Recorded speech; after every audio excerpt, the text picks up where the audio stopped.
I didn't want any notes, and they didn't give me any. Good afternoon, everyone. I'm so excited. I just can't hide it. The Rules Committee just finished its work, and now we'll make preparation for bringing this important American Rescue Plan to the floor of the House. It is so exciting, as you know, because of what it does. Vaccines in the arms of the American people, money in their pockets, children safely in school, workers safely back to work. It's a remarkable, historic, transformative piece of legislation which goes a very long way to crushing the virus and solving our economic crisis. It's interesting to me to see what I'm hearing on the floor during the PRO Act debate, how the Republicans are talking about their tax scam. $1.9 trillion in their tax scam, 83% of the benefits to the top 1%. And this bill, same amount of money, $1.9 trillion, overwhelmingly helping America's working families. You'll hear more about that from our colleagues as the next couple of days go by. But I just wanted to join members of our top leadership in just giving you an update as to where we are and that the Rules Committee has finished its work.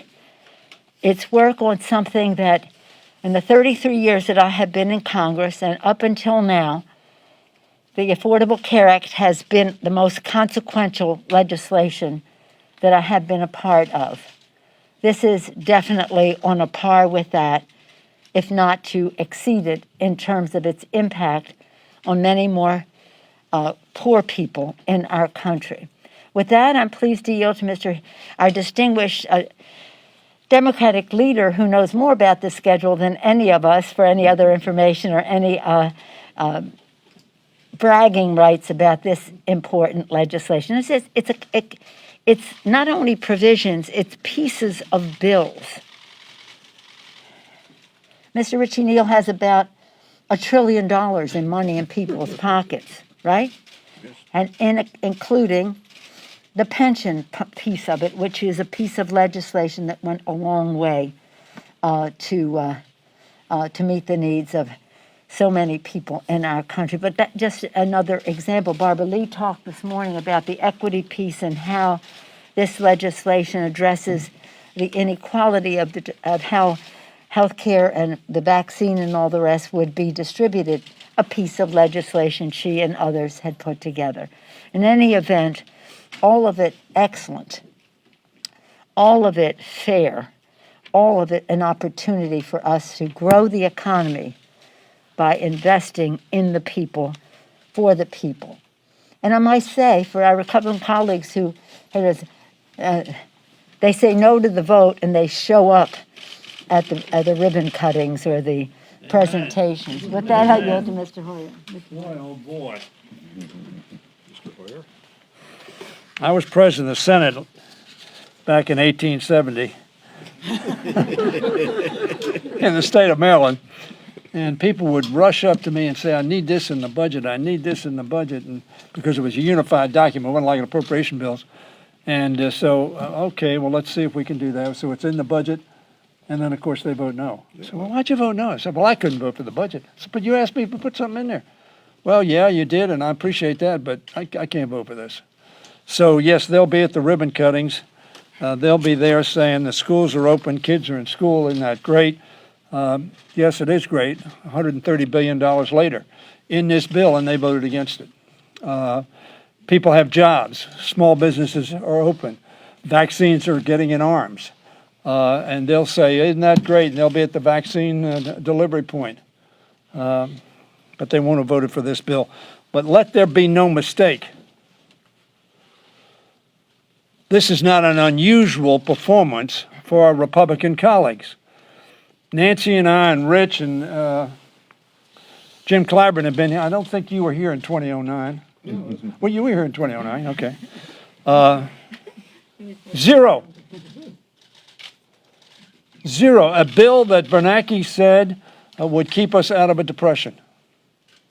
Ben Bernanke, respected by all sides.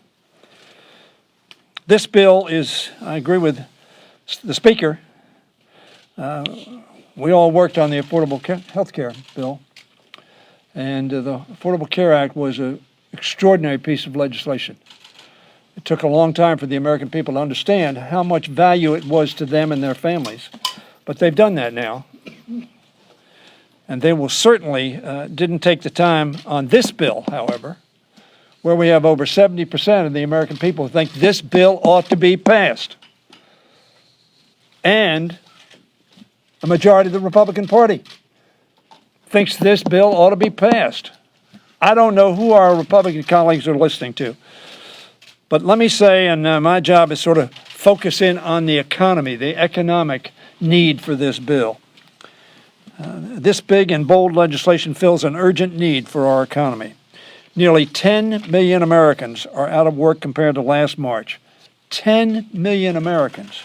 More than 163,000 small businesses shut their doors between March and September of last year.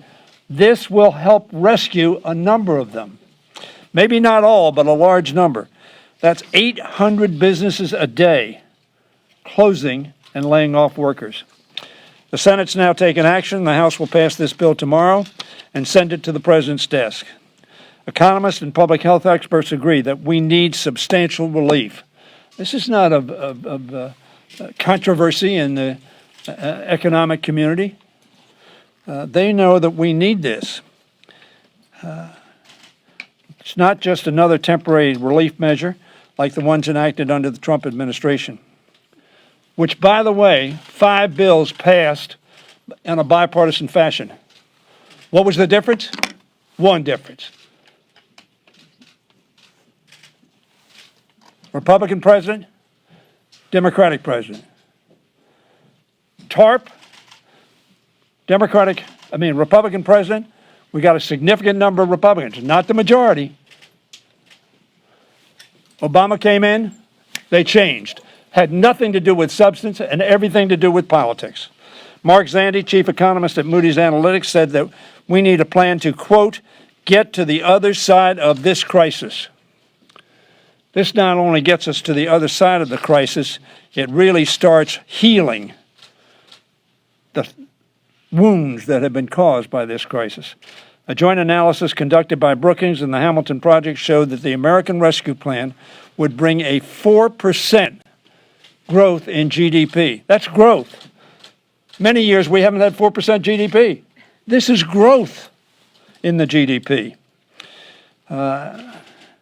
This year, but that without this bill, real GDP would, quote, remain below the pre-pandemic level for the next several years.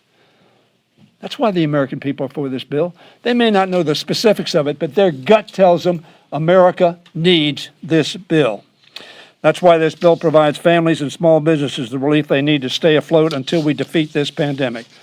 Once this bill is passed, as it will be tomorrow and sent to the President, we will send it to President Biden to be signed into law so that the administration can get these resources out to communities to help businesses reopen safely, to help Americans until they can get back to work, and kids back in school, and shots in arms.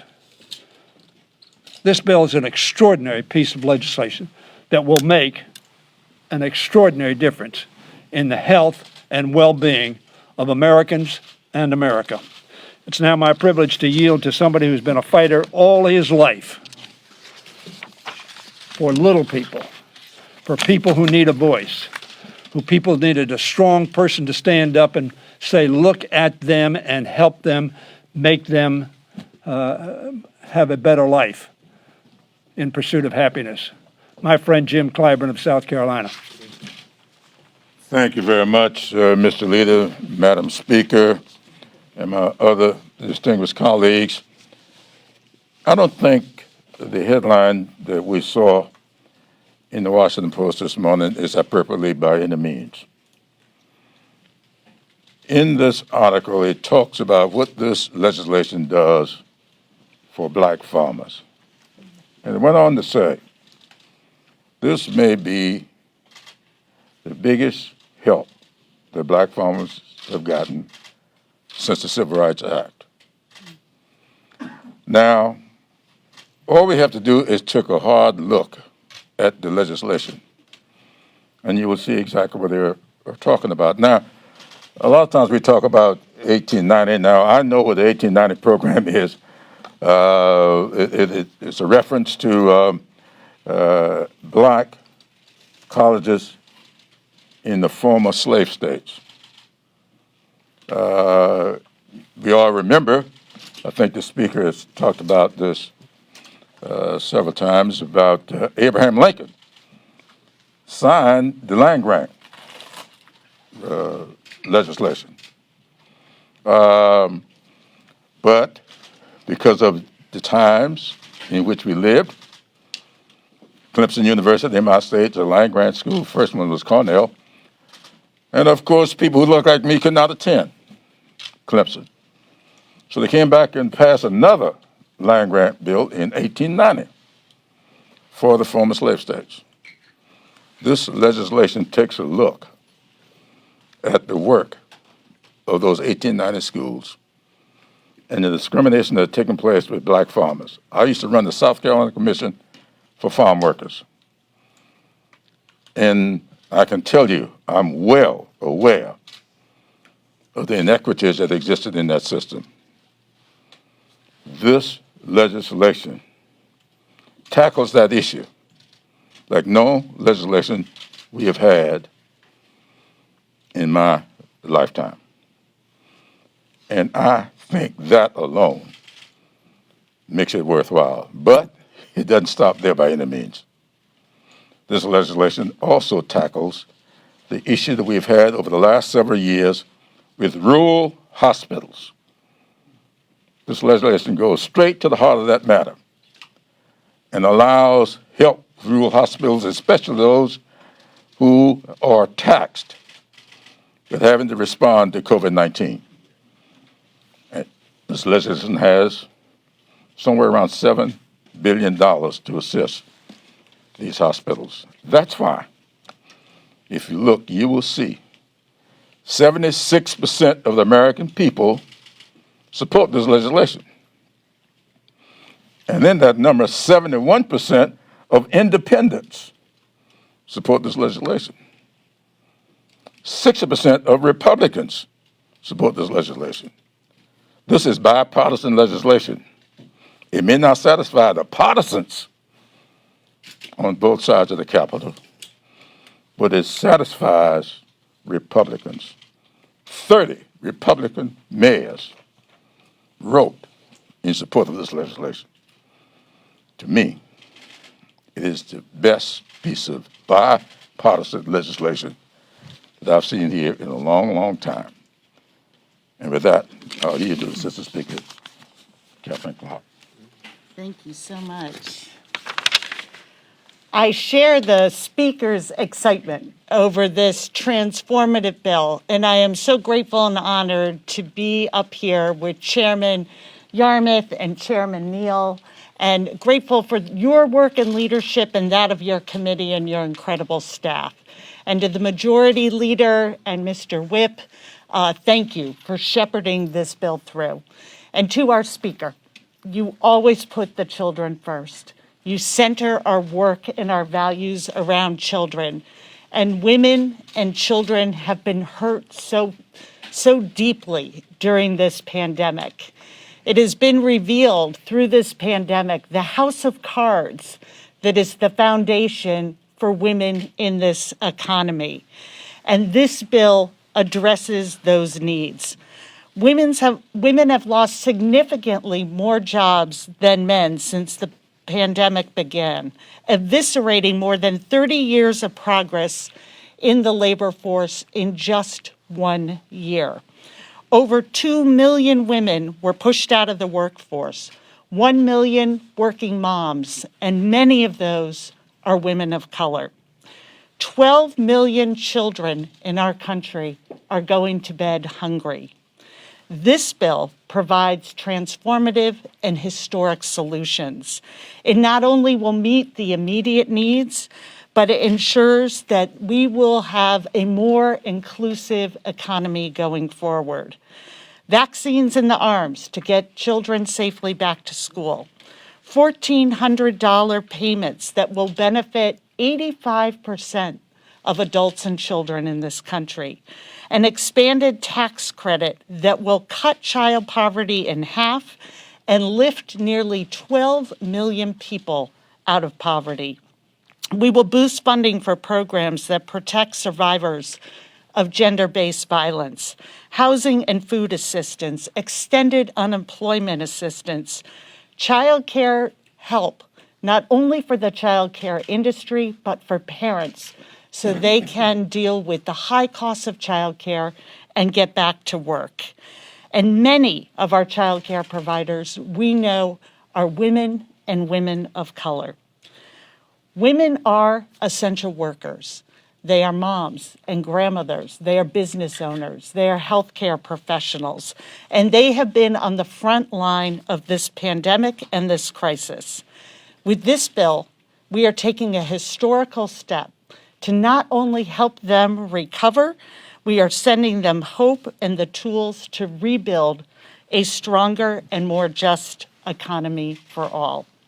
And with that, I am very proud to yield to the outstanding Chairman of Ways and Means, Dean of our delegation, Richie Neal. Otherwise known as the $1 trillion man. Thanks. And I want to begin by thanking the Speaker for the confidence that she exhibited in the Ways and Means Committee, and thank the members of the Ways and Means Committee and their staff assignments. This is seismic legislation, and we're on the eve now of voting it out of the House, awaiting the President's signature. As I heard Stinney and the Speaker talk about members of Congress and elected officials in a lot of purviews, would they find it easy to be at the groundbreaking and the ribbon cutting and they vote against the expenditure? It caused me a moment of nostalgia because I joined the committee when Mr. Rostenkowski was the chairman. So what he would do is, if he put the item in for you and then you voted against the bill, he just took it out. No hearings, no nothing, he just took it out. And I think that we need to call attention to those members who take advantage of the legislation, because I don't know that of the 10 most consequential votes that I've had in the 33 years that I've been here now, that there'll be anything I will do that'll be more important than this.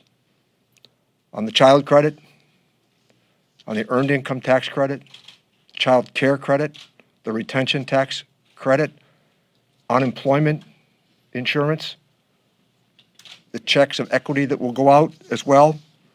These provisions are going to change lives. It addresses the issue of income inequality. 20% of the American people at the bottom end are going to directly benefit from this immediately. That's how important, again, and how consequential this legislation is. When you look at the numbers of what we were able to do in the committee on the Affordable Care Act, extending these price supports to members of the American family, and something I'm really proud of, and I want to say this again, the Speaker's reinforcement on this, what we did with the multi-employer pension plans. 500 plans will be saved across the country. We added decades to the solvency of the Pension Benefit Guaranty Corporation. And for those that don't know what that is, that's the backstop for the American pension system. When you think of people that are 75 or 76 or, well, maybe into their 80s and 90s, to be told that their pensions were going to be cut by 40 or 50%, this was not about malfeasance. This was not about corruption. It was about factors of the marketplace: mergers, acquisitions, and deregulation. This is a huge victory, and I'm very proud of it. So we're delivering on our promises, and I can't wait until tomorrow morning. Thank you. My friend John Yarmouth, who really did a great job of melding these different conflicts from time to time together. Thanks, Richie. I find myself in a common situation in that everything's been said, but not everyone said it. And I'm last, so I'm happy to do that first. As I've told you personally and publicly, thank you for the vote of confidence you have in me to allow me to participate in this. I want everybody to think back to November 4th, the day after the election, when we didn't get the result we wanted in the House. We didn't get the result we wanted in the Senate. We thought we would never have control of the Senate. We weren't sure whether we would have the presidency. And here, just a few months later, we're about to pass one of the most consequential pieces of legislation in modern history. It's nothing short of a miracle that we have gotten to this point. And what I am so thrilled about and so excited to have been a part of is that while I know there's a narrative out there that Democrats are in disarray and nowhere else in Washington could a 269-2 vote be considered a party in disarray if you had the Senate and House together. But we have come together as a party in the Congress to do something monumental, but something that also clearly reflects our values as a party. A commitment to using government to improve the lives of as many people as possible. And I just got out of the Rules Committee testifying before Rules, and it was almost comical to listen to the Republicans try to come up with the appropriate attack on this legislation. They're having a hard time doing it because, again, they voted for most of this a number of times. But one of the attacks was Bernie Sanders just said this was one of the most progressive pieces of legislation ever passed. So they're trying to tie Bernie Sanders around it. Well, of course it is. And the reason it is progressive is because there isn't a dollar in this bill that goes to the richest Americans. Not a dollar. 70% of it goes to low and moderate income Americans to help them deal with the economic tragedy of this pandemic. A very small amount goes to small businesses, an important amount, but a small amount. A very large amount goes to state, city, and local, county and local governments to help them deal with the added costs of the COVID, with lost revenues, and with giving them opportunities to help at their local level in solving some of the local problems that have resulted from the pandemic. So when we pass this bill tomorrow, I said after the Affordable Care Act that I didn't think I'd ever do anything as significant in Congress as I did that day. I'm revising my narrative now. And I think probably all of us who have been around for the last 10 years or so have maybe given up hope that we could do anything consequential again in Congress. Well, we prove we can. We're all not just proud of what we're about to do, but also energized by it. And I think we have, in a sense, changed the landscape of the American people's expectations of us. And that's both an opportunity, is a daunting challenge, but also an opportunity. And I know that we're all committed to doing everything we can to even enhance our record on that score. So once again, thrilled to be a part of it, and I turn it back to the Speaker. Thank you very much, Mr. Chairman, and we all give accolades to Mr. Yarmouth for his excellent work over the years as chair of the Budget Committee. I think I told you once before when I commended him for his great work and commended his staff and thanked him for commending his staff. In his closing remarks on the floor of the House last week, he said, was that 2 weeks now, a week and a half ago, he said, yes, the staff deserves so much credit, and so does some bourbon. So he's true to his roots. True to his roots. Oh, Kentucky bourbon. That went without saying. Let me say that the staff of the Congress, personal staffs, and I say personal, individual member staff, the staffs of the committees, the staffs of the leadership offices worked relentlessly, really 24/7 on different shifts to make sure we can meet this deadline in a values-based, precise way, because this is a very complicated bill, and it took our best talent, all hands on deck. So I salute the staff, I salute the members, I salute our chairs. As you know, I have always credited our dazzling chairs with the excellent work that they brought to the table, whether it was this bill or other legislation related to crushing the virus and saving the lives and livelihoods of the American people. But having said that, I want to commend Chuck Schumer and the Democrats in the Senate for passing a very fine bill, very much like ours, some tweaks, but nonetheless, they did a great job in the Senate. But my praise right now goes to the President of the United States, Joe Biden.